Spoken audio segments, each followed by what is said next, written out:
Dobrý deň. V tomto návode si ukážeme, ako môžeme do rozhodovacej logiky v prostredí Stateflow pridať model Simulinku. Začneme s modelom, ktorý sme využili na modelovanie sledovania čiary pomocou rozhodovacej logiky. Náš model obsahuje blok pre tlačidlo, konštantu pre zadávanie rýchlosti robota, blok pre snímanie čiary, z neho budeme používať vážený priemer, blok pre ovládanie motorov a Stateflow chart pre modelovanie udalostnej logiky. Poďme sa do tohto bloku pozrieť. Ako prvé si povieme o symboloch. Tento blok má niekoľko vstupov a výstupov. Výstupy sú jednotlivé signály na motory. Vstupmi bude tlačidlo, rýchlosť a vážený priemer. Toto okno môžete vyvolať zo záložky Modeling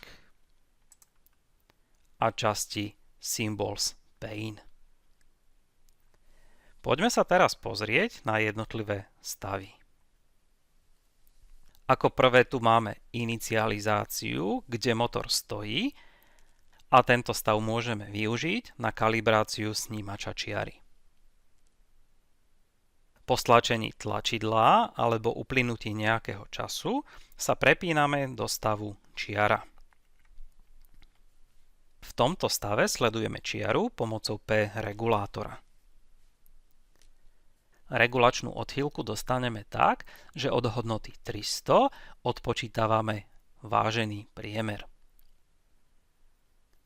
Ten následne násobíme s P zložkou regulátora. V našom prípade je to hodnota 1. Prírastok následne pripočítavame alebo odpočítavame k rýchlosti a posielame na jednotlivé motory. Po 10 sekundách a stlačení tlačidla robota zastavíme.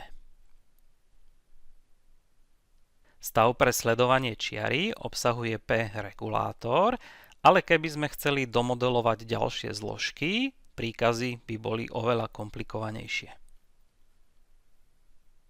Stav sledovania čiary môžeme zjednodušiť regulačným obvodom, ktorý sme si pripravili v predchádzajúcom návode. Ako prvé zmažeme stav čiara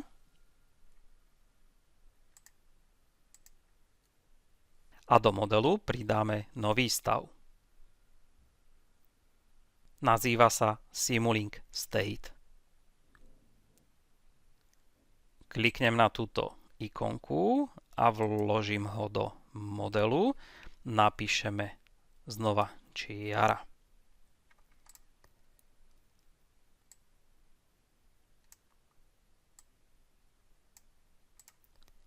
Pripojíme si prechody a dvojklikom sa znova dostaneme do tohto stavu. V tomto stave už máme pripravených niekoľko vstupov a výstupov. Sú to presne tie, ktoré sú zadefinované v paneli vstupov a výstupov. Trošku si ich posuňme, aby sme mali viac miesta.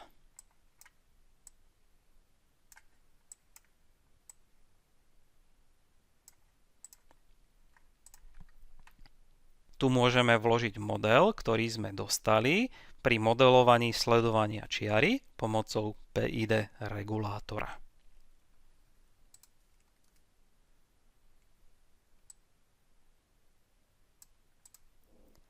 Odstraníme nepotrebné bloky, motory, snímač čiary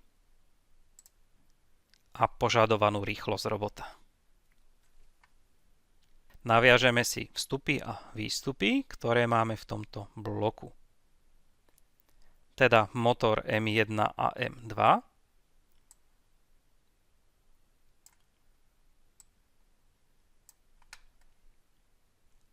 vážený priemer, rýchlosť robota a tlačidlo tu nepoužívame, takže tento vstup môžeme kľudne zmazať. Vytvorili sme teda stav, ktorý robí reguláciu sledovania čiary a v bloku PID regulátor môžeme meniť jeho koeficienty. Vráťme sa naspäť o úroveň vyššie. Máme pripravený model, ktorý teraz môžeme nasadiť na hardware. Zapnime si kameru a poďme to vyskúšať. Musíme sa prepnúť do záložky hardware a model budeme spúšťať v interaktívnom režime Monitor and Tune. Poďme teda na to.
Videli sme, že robot dokázal sledovať čiaru.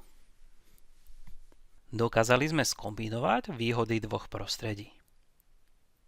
V prostredí Stateflow vieme jednoducho namodelovať rozhodovaciu logiku a pomocou stavu Simulink State vieme jednoducho namodelovať model v Simulinku.